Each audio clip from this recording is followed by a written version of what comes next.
네, 그래서 이렇게 오류로 인해서 사용자 폼이 진행되지 않을 경우에 이렇게 명확한 방식으로 오류 메시지를 전달을 해주래요. 그 다음에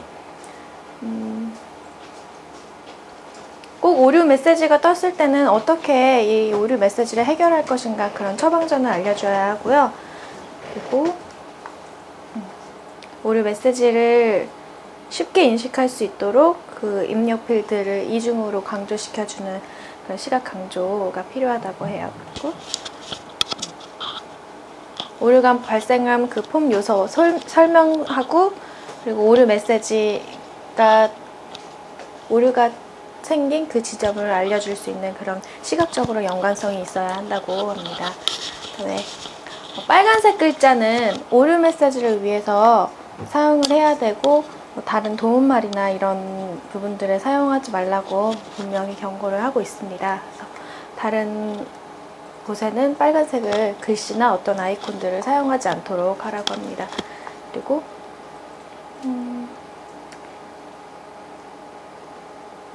짧은 폼에서는 이렇게 생략을 할 수 있지만, 생략을 한다고 해서 다 좋은 게 아니라 꼭 필요한 부분에서는 사용을 해줘야 된다는 그런 이야기니까 신중하게 결정해서 사용을 해야 하고요. 그 다음에 성공 메시지 같은 경우는 이렇게 성공을 되게 지루한 이 입력 폼을 다 완료를 하고 성공을 했음을 명확하게 알려주면서 굉장히 경쾌한 그런 밝은 느낌의 움직이는 이미지나 뭐 일러스트나 이런 거를 사용을 해서 성공 메시지를 이용을 해주래요. 그리고 이걸 끝으로 성공 메시지 성공하였습니다, 뭐 완료하였습니다, 그걸로 끝이 아니라 그 다음에 연관된 다른 어떤 페이지로 넘어갈 수 있는 그런 아이코드를 사용을 해서 종료되지 않고 그 다음으로 계속 연결이 될 수 있도록 도와주라고 합니다. 예, 그래서 여기까지가 저번 여기까지 했고요. 이번 시간은 실시간 유효성 검사에 대해서 또 말씀을 드릴게요. 이 실시간 유효성 검사는 세 가지 방법인데, 확인과 제한과 제한이라는 이런 세 가지 분류가 있는데요. 적절한 답을 입력했는지 알기 힘든 상황일 때 이런 답의 적절성 여부를 확인해주는 그런 피드백이 확인이라고 해요. 어떤 거냐면, 예를 들어서 굉장히 여러 가지의 오류들이 뜰 수도 있잖아요. 이렇게 혼란스럽게 빨간색으로 이렇게 표시를 해서 해주는 그런 피드백보다는 여기서 우리가 아이디 같은 경우는 우리가 사용자들이 쉽게 떠오르는 그런 아이디들은 이미 사용하고 있을 그런 경우가 많잖아요. 그래서 우리가 중복이 됐는지 확인을 시켜주는 그런 실시간 유효성 검사가 필요한 거거든요. 그래서 다른 이런 중복 확인이라는 버튼을 넣지 않은 상태에서 오류가 떴습니다라고 그냥 설명을 해준다면은 어떤 해결책을 주는 것도 아니고, 사용자들 그러면은 내가 사용할 수 있는 그 아이디를 찾기까지 굉장히 많은 시간을 투자를 해야 해요. 그래서 시간적으로도 굉장히 오래 입력을 완료하기까지 굉장히 오랜 시간이 걸린다고 해요. 그래서 여기는 중복 확인 버튼이 이렇게 있고요. 그 다음에 설명 같은 경우는 한글에서 한 글자에서 뭐 6자리 글자, 영문이 뭐 포함된, 아니면 기호가 포함된 이런 6자리 문자로 이루어진 아이디가 비밀번호가 가능합니다, 이런 식으로 설명을 써주는 것들 있잖아요. 이런 피드백들이 굉장히 중요하대요. 그리고 여기에 대해서 조금 더 발전한 확인 방법은, 이렇게 비밀번호 같은 경우에 내가 입력한 그 비밀번호가 얼마나 안전한지 이제 비례적으로 이렇게 보여주고 있는 거예요. 만약에 어떤 한 자리 숫자가 들어간 어떤 아이디를 비밀번호를 입력했는데, 그는 뭐 조금밖에 이렇게 하지 않다고 우리가 흔히들 볼 수 있는 그런 것들이잖아요. 그래서 이런 것들이 굉장히 적절한 방법이라고 합니다. 그 다음엔 제한인데요. 광범위한 답이 필요한 상황에서 실시간 제한이 사람들이 적합한 답을 적도록 도와주는 거예요. 예를 들어서 우리가 이메일 같은 거를 입력을 할 때요, 굉장히 다양한 세상에 이메일 주소들이 있잖아요. 이 중에서 우리가 골라야 하는데, 그거를 다 적어 둘 수는 없잖아요. 근데 이런 식으로 드롭다운 메뉴로 해서 사람들이 가장 많이 사용하는 그런 어떤 이메일 주소 뒤에 그 주소를 입력을 해준다던가, 아니면 우리가 항상 여기서도 잊지 말아야 되는 건 사용자들이 직접 입력할 수 있는 그런 어떤 요지도 줘야 한다는 그런 거고요. 그래서 항상 이렇게 제안을 해줘서 어떻게 사용자들이 사용을 하는 그 길을 찾아갈 수 있도록 도와줘야 한다고 합니다. 그 다음에 제한인데요. 우리가 흔히 보는 우리 문자 메시지 있잖아요. 이런 거 같은 경우도 제한이 있어요. 그 제한을 넘어갔을 경우는 뭐 MMS로 넘어간다던가 이런 경우가 있잖아요.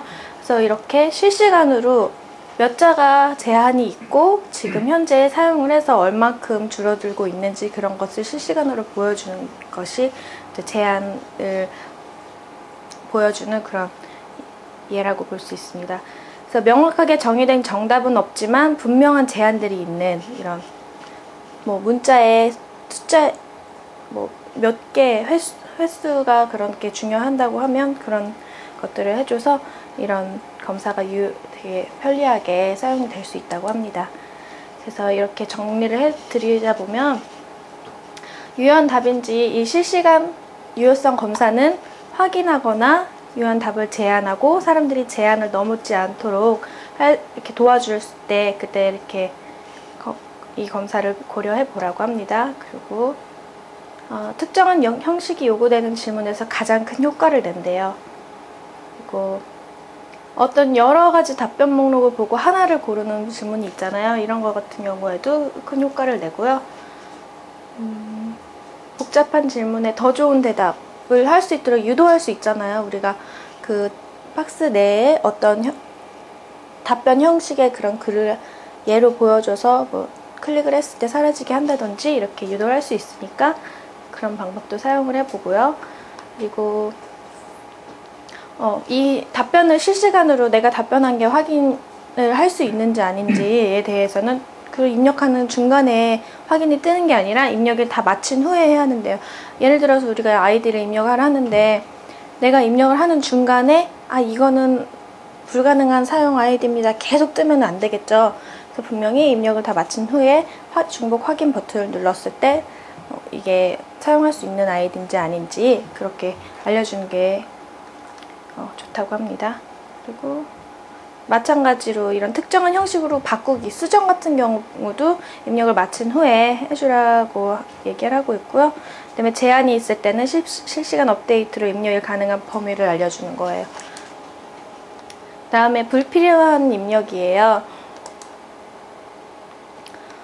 우리가 사용을 하다 보면은 이렇게 민감한 부분에 대해서 질문을 할 때가 있잖아요.